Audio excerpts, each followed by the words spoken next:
እግዚአብሔርን የመነጋገሪያ ጾም። ሙሴ እግዚአብሔር ምን አደረገ? 40 ቀን ጾመ። ከግንባሩ ላይ ብርሃን ሳለበት እግዚአብሔር።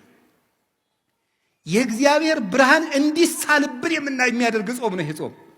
የእግዚአብሔርን ብርሃን ያንን ብርሃን ከመልበስ በላይስ ምን አለ?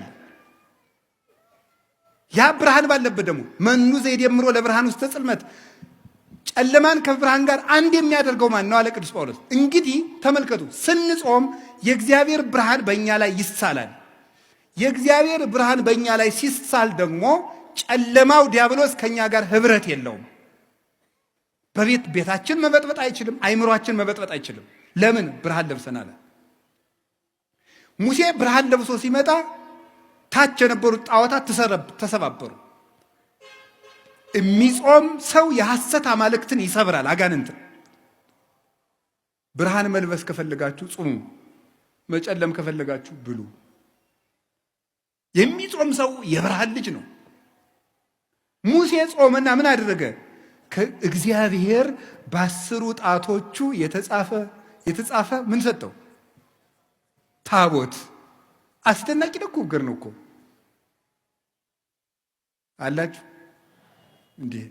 እግዚአብሔር የጻፈውን መጽሐፍ ተቀበለ። ቀለል ያለ ምስላች እናንተ እኮ ከዘፋኝ ስታስፈርሙ አይደል የምትሉን? ያውቃችሁ የለ ዘፋኙን ፈርምልኝ ስትሉ አይደል የምትሉት?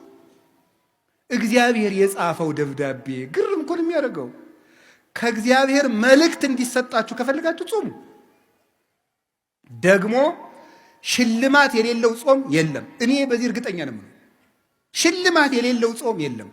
የጾሙ መጨረሻ ላይ ሽልማት አላችሁ። ሽልማቱ ግን እናንተ በሚገባችሁም በማይገባችሁ መንገድ ሊሆን ይችላል። ያን ማስተዋል ደግሞ አስተዋይ ነፍስ ይፈልጋል። ከእግዚአብሔር ስጦታ እግዚአብሔር ምንድን ነው የሚለው? ለሙሴ በእጁ ጽፎ ሰጠው አይደል? ዛሬ ስለኛ ወበከመ ይጻፍ መጽሐፍ በቀለም ከማሁ ይጻፍ ልቡናነ በመንፈስ ቅዱስ። መጽሐፍ በቀለም እንደሚጻፈው ልባችን ምን ይላል? በመንፈስ ቅዱስ እጅነት ይጻፋል ይላል ቅዱስ ዮሐንስ አፈወርቅ።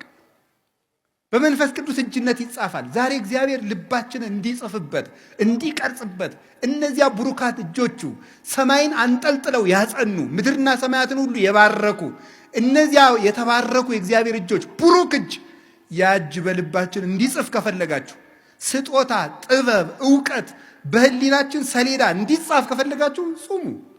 መደንቆር ከፈለጋችሁ ብሉ። ከቃሉ ጋር ናችሁ።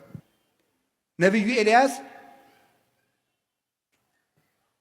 ከኤልዛቤል ተሰዶ ሲሄድ መልአኩ አመጣና ተበሳጭቶ ወስዱት፣ እንዲሁ ከዚህ ሁሉ መከራ እንግዲህ ግደለኝ አለ ይላል። ግን ኤልያስ ሞት ፈርቶ ሳይሆን ሰማዕትነትን ስጠኝ ማለት ነው ይላል።